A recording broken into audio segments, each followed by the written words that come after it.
This is part 5 of Dorne history covering Dorne post the First Dornish War, and is one of these videos I wish I had everything set for doing in front of the camera because there are a lot of dates, so I'm sorry and brace yourself. Part 4 covered Aegon I Targaryen's conquest of Dorne, which ended in failure.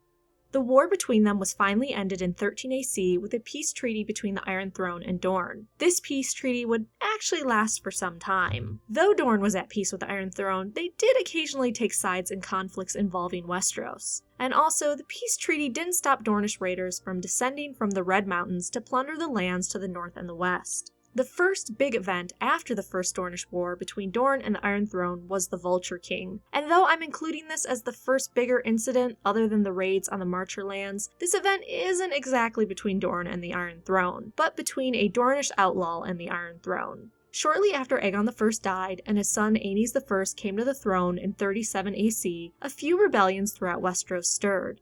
Some saw a weakness in the Targaryens' claim to the throne, with Aegon I dead and his indecisive son ruling. This is when the Vulture King, a Dornish outlaw, gathered thousands of followers in an attempt to overthrow the Targaryens.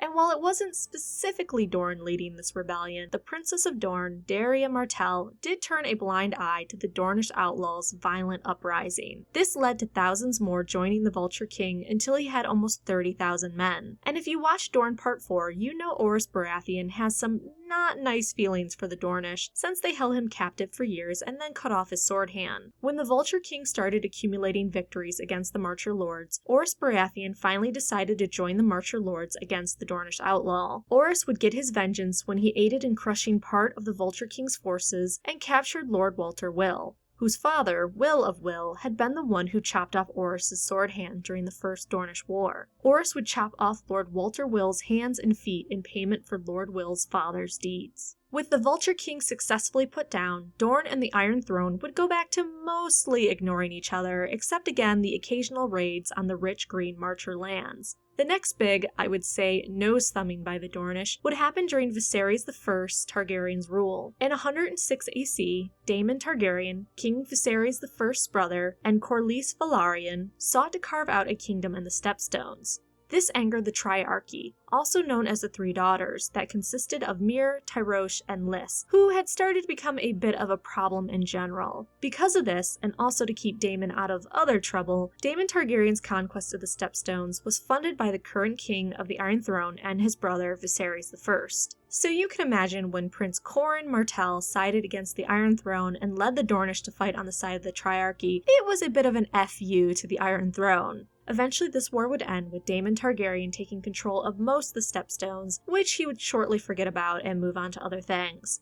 So ended the involvement of the Dornish against Daemon Targaryen's conquest of the Stepstones. But a short time after the War of the Stepstones, a new war began in 129 AC, the Dance of the Dragons, which was a terrible Targaryen civil war. The two sides that conflicted, the Blacks and the Greens, both sought aid from Dorne, but Prince Corin Martell refused to join either side, writing back to Sir Otto Hightower's letter, "Dorne has danced with dragons before. I would sooner sleep with scorpions." With that, the Dornish managed to successfully stay out of that war. And again, Dorne and the Seven Kingdoms, minus a few raids here and there, would for the most part manage to stay out of each other's business. Until King Daeron I Targaryen came to the throne in 157 AC, and wearing Aegon I's crown, decided he wanted to do what Aegon could not, conquer Dorne. So now we are at Dorne vs Targaryen occupation, round 2. In 158 AC, Daeron I would successfully take Dorne, after losing 10,000 men, forcing the Prince of Dorne and some 40 Dornish lords to bend the knee. Daeron I also took 14 Dornish hostages back to King's Landing as a way to ensure peace. Daeron I would eventually leave Dorne in the hands of his steward, Lord Lionel Tyrell, to rule Dorne. Lord Tyrell, seeking to chase out rebels and keep the Dornish bent, would travel from keep to keep with his men. At each keep, Lord Tyrell would occupy the Lord of the Keep's chamber and sleep with the women of his home. The saucy Dornish would eventually use this against him when he visited Sandstone. Lord Tyrell was given a bed with a heavy velvet canopy and a sash near his pillows, with the instructions to pull it to summon a wench. At one point, Lord Tyrell did so, and instead of a wench appearing when he pulled the sash, the canopy of his bed opened and 100 red scorpions fell on him. That's 2 for 2 Dornish versus Tyrells, just saying. Following Lord Tyrell's death, the Dornish would start to revolt. Daeron I would be forced back to Dorne to retake control, and in the process he would lose 50,000 more men. Finally, the Dornish agreed to meet under a peace banner, but it was a trap. The Dornish slayed Daeron I and most his Kingsguard, and that ended the Second Dornish War and occupation of Dorne. But you can imagine the tension between the Iron Throne and Dorne at this point. This was the second time they tried to take Dorne, and they failed. When Baelor I Targaryen came to the throne in 161 AC after the death of his brother Daeron I, he sought to ease this tension. Baelor I ordered Dornish hostages be released, and he forgave the Dornish for killing his brother Daeron. Baelor I then, clothed in rags and barefoot, walked all the way to Sunspear, with the 14 Dornish hostages traveling with him, but on horseback. At Sunspear, Baelor I met with the Prince of Dorne and managed to make peace once again between Dorne and the Iron Throne. Also in this peace agreement, it was arranged that Baelor's cousin, Prince Daeron, would marry the Prince of Dorne's eldest daughter, Maria Martell. After the peace talks, the Prince of Dorne offered a ship to Baelor I to aid him in traveling back to King's Landing. But Baelor refused, saying the Seven demanded he walk. The Dornish feared if he died on the journey, it may cause a new war, so the Prince of Dorne made sure his people met Baelor I with hospitality the entire way. And again, peace was found between Dorne and the rest of the Seven Kingdoms, even if some still longed to be fighting the Dornish, and vice versa. In 172 AC, Aegon IV Targaryen would come to the throne. There's a whole lot to be said about Aegon IV, but what's important to this video is despite his son Daeron being married to the Princess of Dorne, Aegon IV decided he wanted to invade Dorne for round 3 of Occupy Dorne. Aegon IV had huge iron and wood dragons built that spewed out wildfire. However, due to the unstable nature of wildfire and the logistical nightmare of moving the giant dragons, the 7 wood and iron dragons went up in fire in the King's Wood. This resulted in hundreds of men burning alive and a quarter of the King's Wood being burned down. And if you can imagine, this humiliation made Aegon IV never bring up Dorne again.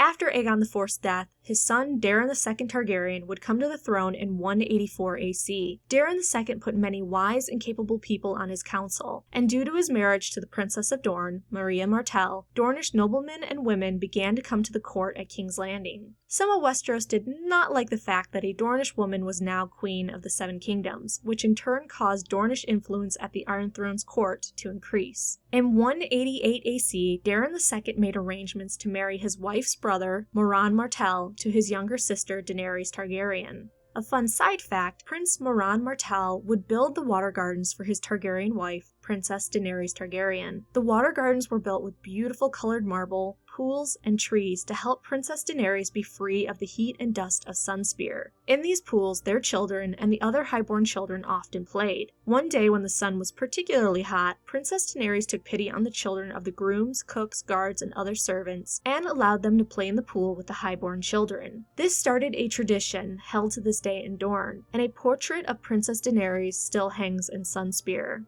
So anyways, with Dorne now having a Targaryen queen, or rather princess, and the Iron Throne having a Dornish queen, a year later arrangements were finally made to peacefully bring Dorne into the fold. The Prince of Dorne swore loyalty to the Iron Throne, and together Prince Moran and King Daeron II went and placed a golden wreath before the statue of King Baelor I, declaring, "Baelor, your work is done." This marked Dorne finally being officially part of the Seven Kingdoms. Even if almost 200 years before this, the Targaryens were claiming they actually ruled the Seven Kingdoms. It is important to note, though, that with this union, the Dornish did get more privileges and rights than the rest of the great houses. Prince Moran Martell negotiated that despite being part of the Iron Throne, that the head of Dorne gets to keep their royal title of prince or princess, that the Dornish were allowed to keep their laws and customs, and that the collection of taxes from Dorne had less oversight than the rest of Westeros, which of course angered some of the other houses of the Seven Kingdoms. The final Dorne history video will be Dorne post their union with the Seven Kingdoms. New Game of Thrones / A Song of Ice and Fire videos every Sunday and Wednesday. Dorne is concluding hopefully by the end of this month. Take the poll listed in the video description to vote on which house region we transition to next. Giveaway winner is announced this Wednesday.